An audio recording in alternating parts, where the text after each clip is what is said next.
ಆರ್ಮಿಲಿ try ಮಾಡ್ತಿದ್ದೆ ಮೊದ್ಲಿಂದ. ಆರ್ಮಿಲಿ physical medical ಎಲ್ಲಾ ಕಂಪ್ಲೀಟ್ ಆಯ್ತು. MEG centre Ooty Madras. ಎಷ್ಟು ವರ್ಷ ಮಾಡ್ತೀರಾ ಬ್ರೋ ಕಾರ್ ಬಿಸ್ನೆಸ್ ಅಲ್ಲಿ? ಒಂದ್ 3 ವರ್ಷದ ಮೊದ್ಲು ಬೇರೆಯವ್ರ ಗಾಡಿ ಹೊಡಿತಿದ್ದೆ ಅಣ್ಣ. ಇವಾಗ ರೀಸೆಂಟ್ ಆಗಿ ಒಂದ್ 7-8 ತಿಂಗಳಾಯ್ತು ಸ್ವಂತ ಗಾಡಿ ತಗೊಂಡಿದೀನಿ. ಇದು ಕಷ್ಟಪಟ್ಟ ತುಂಬಾ ಆಶೆಯಿಂದ ಗಾಡಿ ತಗೊಂಡಿರ್ತೇವೆ ನಾವು. ಆ ಗಾಡಿಗೆ ಒಂದ್ ಸಣ್ಣ ಗೆರೆ ಹೇಳಿದ್ರು ಎಷ್ಟು ಮನುಷ್ಯಗೆ ನೋವಾಗತ್ತ. ಹೊಸ ಗಾಡಿನ ಹೆಂಗೆ? ಸೆಕೆಂಡ್ ಅಣ್ಣ, ಒಂದ್ 24 ಮಾಡಲ್. 24 ಮಾಡಲ? ಹೆಂಗಿದೆ ಬಿಸ್ನೆಸ್ ಎಲ್ಲ ಇವಾಗ? ಬಿಸ್ನೆಸ್ ಅನ್ನ ಮೊದ್ಲಿನ ತರ ಇಲ್ಲ ಅಣ್ಣ ಇವಾಗ. ಎಲ್ಲ ಡ್ಯೂಟಿ ಕಡಿಮೆ, ಡ್ಯೂಟಿ ಬಂದ್ರು ರೇಸ್ಟ್ ಅಷ್ಟೊಂದು ಇರಲ್ಲ.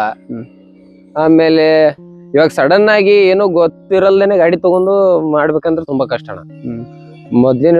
ಮೊದ್ಲಿಂದ ಯಾರ ಹಳೆ ಕಾಲದವ್ರು ಇರ್ತಾರಲ್ಲಣ್ಣ, ಅವರು ದುಡಿಬಹುದಣ್ಣ. ಯಾಕಂದ್ರೆ ಸ್ಟಾರ್ ರೇಟಿಂಗು ಒಳ್ಳೇದಿರುತ್ತೆ, ಅವ್ರಿಗೆ ಅನುಭವ ಇರುತ್ತೆ ಅಂತವ್ರು ಮಾಡ್ಬೋದಣ್ಣ.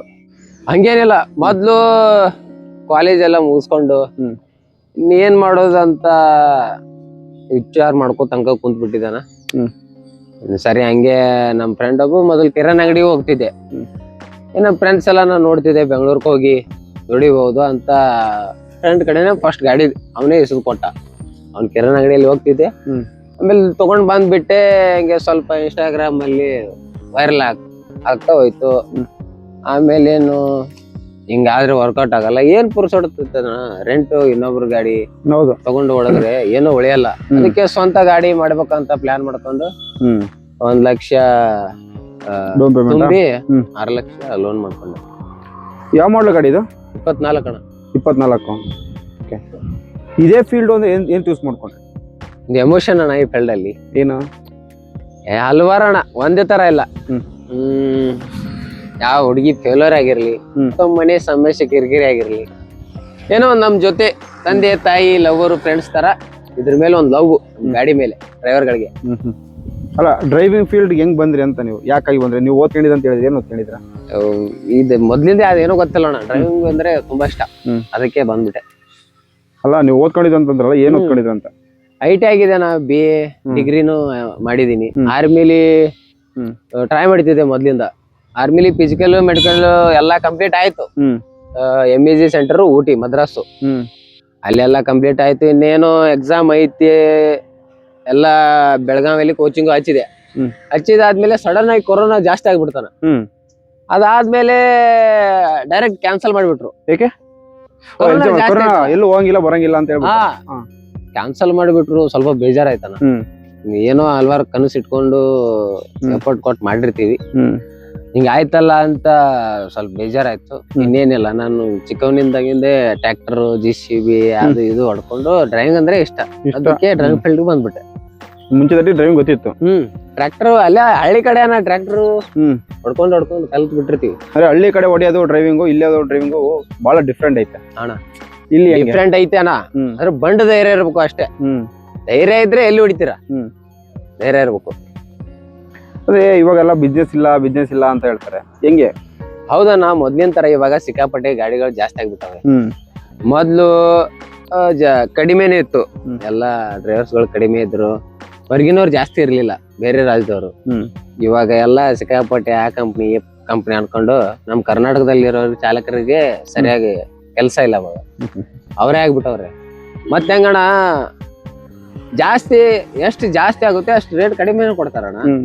ರೇಟ್ ಕೊಟ್ರೆ ಸರಿಯಾಗಿ ಡ್ಯೂಟಿ ಕೊಡಲ್ಲ, ಡ್ಯೂಟಿ ಕೊಟ್ರೆ ಸರಿಯಾಗಿ ರೇಟ್ ಕೊಡಲ್ಲ. ರೇಟ್ ಕೊಡ್ತಾರೆ, ಸ್ಟಾರ್ ರೇಟಿಂಗು ಚೆನ್ನಾಗಿರ್ಬೇಕು. ಇವಾಗ ಸಡನ್ ಆಗಿ ಗಾಡಿ ತಗೊಂಡು ಮಾಡ್ತೀನಿ ಅಂದ್ರೆ ಅದು ಆಗಲ್ಲ, ತುಂಬಾ ಕಷ್ಟ ಆಗುತ್ತೆ.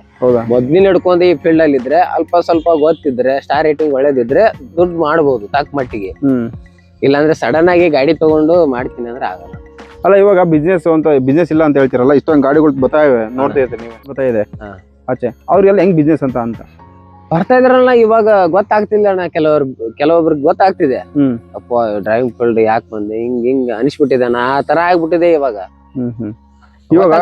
ನಾನ್ ಏನಿಲ್ಲ ಅಣ್ಣ, ತಗೋರ್ಗ್ ಬೇಡನಲ್ಲ, ಅದ್ರ ನೋಡಿ ವಿಚಾರ ಮಾಡಿ ತಗೊಳ್ರಿ, ಆಮೇಲೆ ಕಷ್ಟ ತೋರ್ಸಕ್ ಹೋಗ್ಬೇಡ್ರಿ ಅಂತ ಹೇಳಕ್ ಇಷ್ಟಪಡ್ರಿ. ಇವಾಗ ಟ್ರಾಫಿಕ್ ಅಲ್ಲಿ ಮಾಮೂಲಿ ಹಳ್ಳಿ ಎಲ್ಲ ಹೊಡಿತಿ ಅಂತ ಹೇಳ್ತಾ ಇದ್ರಿ ನೀವು. ಇವಾಗ ಟ್ರಾಫಿಕ್ ಅಲ್ಲಿ ಹೊಡಿಯೋದಕ್ಕೂ ಹಳ್ಳಿಯಲ್ಲಿ ಹೊಡಿಯೋದಕ್ಕೂ ಬಹಳ ಡಿಫ್ರೆಂಟ್ ಇರುತ್ತೆ. ಇಲ್ಲೆಲ್ಲ ಒಂದೊಂದು ಡೆಸ್ಟಿನೇಷನ್ ರೀಚ್ ಆಗ್ಬೇಕಂದ್ರೆ ಗಂಟೆ ಬೇಕಾಗುತ್ತೆ. ಅಷ್ಟು ಟ್ರಾಫಿಕ್ ಪ್ಲಸ್ ಅಷ್ಟು ಪೈನ್ ಇರ್ತದೆ ಕಾಲೆಲ್ಲ. ಹೆಂಗ್ ಮೇಂಟೈನ್ ಮಾಡ್ತೀರಾ? ಹೆಂಗ್ ಮೇಂಟೈನ್ ಮಾಡ್ತೀವಿ ಅಂದ್ರೆ ಬಡತನ ಅಣ್ಣ, ಕಷ್ಟ ಎಲ್ಲ ಅದಾಗೆ. ನಿಮ್ಮ ನೋಡಿ ನಂಗೆ ಕಾಣ್ತಾನೆ ಇಲ್ಲ. ಇಲ್ಲ ಅಣ್ಣ, ಮೇಲಿಂದ ನಾನು ನನ್ನನ್ನು ನೋಡಿ ನನ್ನ ಒಳಗಡೆ ನೋವಿದೆ ಅಂತ ಅದನ್ನ ತೋರ್ಸ್ಕೊಳ್ಳೋದಲ್ಲ ಅಣ್ಣ. ಅದ್ ನೋವು ನಮ್ಮ ಒಳಗಡೆ ಇರ್ಲಿ, ನಮ್ಮಿಂದ ಇನ್ನೊಬ್ರಿಗೂ ನೋವಾಗ್ಬಾರ್ದು. ಅದಕ್ಕೆ ಈ ತರ ನಾವು ನಕ್ಕೋಂತ ಹಾಯಾಗಿ ಎದ್ದು ಬಿಡೋದು. ಪ್ರಾಪರ್ ಯಾವ್ದು ನಿಮ್ದು? ಪ್ರಾಪರ್ ಅನ್ನ ಬೆಳಗಾವಿ ಡಿಸ್ಟಿಕ್ ಹತ್ತನೇ ತಾಲೂಕಿತ್ತು. ರೀಸೆಂಟ್ ಆಗಿ ಕಾಗವಾಡ ಆಗಿದೆ. ಕಾಗವಾಡಿಂದ ಒಂದು 15 ಕಿಲೋಮೀಟರ್ ಉಗಾರ್ಕೋರ್ದ್ ಅಂತ ಫ್ಯಾಕ್ಟ್ರಿ ಐತೆ, ಶುಗರ್ ಫ್ಯಾಕ್ಟ್ರಿ, ಸಿರ್ಗಾಂಕರ್ ಫ್ಯಾಕ್ಟ್ರಿ ಐತೆ, ಕೃಷ್ಣಾ ನದಿ ಐತೆ ಊರಲ್ಲಿ. ನಿಮ್ಮೂರ್ ಫೇಮಸ್ ಅಂದ್ರೆ ಏನು ನಿಮ್ಮೂರ್ಗೆ? ನಮ್ಮ ಊರಲ್ಲಿ ಫೇಮಸ್ ಕಬ್ಬೇನ. ಬೆಳಗಾವಿ ಅಂದ್ರೆ ಕಬ್ಬು. ಕಬ್ಬು ಅಷ್ಟೊಂದೆಲ್ಲ ಒಳ್ಳೆ ಬಿಸ್ನೆಸ್ ಇಟ್ಕೊಂಡು. ಹೌದಣ್ಣ, ಇದು ಆರ್ಮಿ ಎಕ್ಸಾಮ್ ಫೇಲ್ ಆಯ್ತು. ಸ್ವಲ್ಪ ದಿನ ಊರಿಂದ ಆಚೆ ಕಡೆ ಬರ್ಬೇಕು. ಡ್ರೈವಿಂಗು ನನಗೆ ಇಷ್ಟ. ಬೆಂಗಳೂರಿಗೆ ಬಂದ್ರೆ ಸ್ವಲ್ಪ ನಾಲೆಜು ಸಿಗುತ್ತೆ, ಬೇರೆ ಕಡೆ ನಾಲೆಜ್ ಇರ್ಬೇಕಲ್ಲ, ಅದಕ್ಕೆ ಫೀಲ್ಡ್ ಬಂದಿದ್ದು. ಆಮೇಲೆ ಇದು ಸ್ಟಾರ್ಟ್ ಮಾಡಿದಾಗ ನಿಮ್ಗೆ ಹೆಂಗ್ ಅನ್ಸಿತ್ತು ಈ ಫೀಲ್ಡ್ ಅಲ್ಲಿ? ತುಂಬಾ ಖುಷಿ ಅಣ್ಣ, ಖುಷಿ ಆಗ್ತಿತ್ತು. ಡ್ರೈವಿಂಗ್ ಅಂದ್ರೆ ಖುಷಿ, ಇವಾಗ್ಲೂ ಖುಷಿನೇ ಐತಲ್ಲ. ನಮ್ ಜೊತೆ ನಮ್ ಡಾರ್ಲಿಂಗ್ ಐತಲ್ಲ, ಖುಷಿಯಾಗಿರುತ್ತೆ. ಒಂದು ದಿನಕ್ಕೆ ಎಷ್ಟು ಅರ್ನಿಂಗ್ಸ್ ಮಾಡ್ತೀರಿ ನೀವು? ಅಣ್ಣ ಇವಾಗ ಮಾಡ್ಬೇಕಂದ್ರೆ ಒಂದ್ 2,500-3 ಸಾವಿರ ಹಬ್ಬ ಆಗ್ಬಿಡ್ತಾನ. ಏನಣ್ಣ ಪೀಕ್ ಅವರ್ ಅಲ್ಲಿ ಹಂಗ್ ರೇಟ್ ಚೆನ್ನಾಗಿರುತ್ತಂತ ಹೊಡಿತೀವಿ. ಒಂದು ಡ್ರಾಪ್ ಮಾಡೋವರೆಗೂ ಅಷ್ಟೇ ಪೀಕ್ ಅವರ್. ಮತ್ತೆ ಅದೇ ಬಿಟ್ಟಲ್ಲ. ಒಂದೊಂದು ಇವಾಗ 10 ಕಿಲೋಮೀಟರ್ ಹೋಗ್ಬೇಕಂದ್ರು 1 ಅವರ್ ಮೇಲೆ ಬೇಕು. ಒಂದೊಂದ್ ಕಡೆ 1-2 ಕಿಲೋಮೀಟರ್ ಹೋಗ್ಬೇಕಂದ್ರು 1 ಅವರ್ ಐತಿ ಒಂದೊಂದ್ ಪ್ಲೇಸ್ ಅಲ್ಲಿ. ಹೆಂಗ್ ಕೊಡ್ತಾನ ರೇಟ್ ಅಂತಂದ್ರೆ? ರೇಟ್ ಕೊಡಲ್ಲ ಅಂತ ಹೇಳ್ತಿರಲ್ಲ, ಹೆಂಗ್ ಕೊಡ್ತಾನ ರೇಟ್ ಅಂತ? ರೇಟ್ ಅಣ್ಣ ಅದೇನ್ ಅವ್ರ ಹೆಂಗ್ ಮನುಷ್ಯಗ್ ಬರುತ್ತೆ ಆ ತರ ರೇಟ್ ಕೊಡ್ತ. ನಿಜ ಅಣ್ಣ, ಒಮ್ಮೊಮ್ಮೆ 20-24 ಇದು ತರ ಕೊಡ್ತಾರೆ. ಅಂದ್ರೆ ಬರುತ್ತೆ, ಒಂದ್ ಯಾವ್ದಾದ್ರು ಡ್ಯೂಟಿ ಬಂದು ಸ್ಕ್ರೀನ್ ಶಾಟ್ ಹೊಡೆದು ಕಳಿಸ್ತೀನಿ. ಇವೇ 90 ರೂಪಾಯಿ ಪಿಕಪ್ 3 ಕಿಲೋಮೀಟರ್ ಇರುತ್ತೆ, ಡ್ರಾಪ್ 3 ಕಿಲೋಮೀಟರ್, 6 ಕಿಲೋಮೀಟರ್ ಇರ್ರಿ 90 ರೂಪಾಯಿ ಈ ತರ ಬರುತ್ತೆ. ಅದ್ ಹೆಂಗ್ ಡ್ಯೂಟಿ ಕೊಡ್ತಾರೋ, ಒಂದೊಂದ್ಸಲ ಚೆನ್ನಾಗ್ ಕೊಡ್ತಾರೆ, ಒಂದೊಂದ್ಸಲ ಚೆನ್ನಾಗಿ ಪೀಕ್ ಅವರ್ ಅಲ್ಲಿ ಮಾತ್ರ. ಅದು ಒಂದು ಪಿಕಪ್ ಮಾಡ್ಕೊಂಡು ಡ್ರಾಪ್ ಮಾಡೋಷ್ಟ್ರಲ್ಲಿ ಪೀಕ್ ಅವರ್ ಮುಗ್ದೋಗಿರುತ್ತೆ. ಮತ್ತೆ ಅದೇ ಪಾಡು. ಇವಾಗಂತೂ ಸಿಕ್ಕಾಪಟ್ಟೆ ಬಿಸಿಲು. ಕಸ್ಟಮರ್ಗಳು ಕಂಪಲ್ಸರಿ AC ಬೇಕು. AC ಇಲ್ಲಾಂದ್ರೆ ನಡೆಯಲ್ಲ ಅಣ್ಣ, ಬಿಸಿಲು ಹೆಂಗೈತೆ. ನೀವ್ ಹೇಳಿಲ್ಲ ಎಷ್ಟು ದುಡಿತೀರಾ ಅಂತ ಹೇಳ್ಬಿಟ್ಟು ಪರ್ ಡೇ 3,000 ರೂಪಾಯಿ ಅಂತಂದ್ರೆ 2.5-3 ಒಳಗಡೆ ಅಣ್ಣ. ಇವಾಗ ಅಷ್ಟು ದುಡಿಯಕ್ಕೆ ಎಷ್ಟು ಖರ್ಚು ಬರುತ್ತೆ ನಿಮ್ಗೆ? ಎಷ್ಟು ಖರ್ಚು ಅಂದ್ರೆ CNG ಅಣ್ಣ ಎಷ್ಟು 1,000 ಹೋಗುತ್ತಣ್ಣ.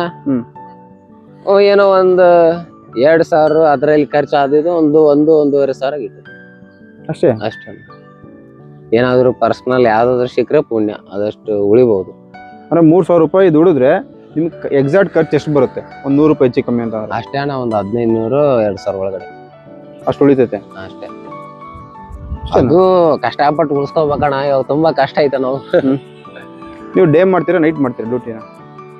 ಆತರ ಏನಿಲ್ಲ ಅಣ್ಣ, ಯಾವಾಗ ಮನುಷ್ಯಗ್ ಬರುತ್ತೆ ಅವಾಗ.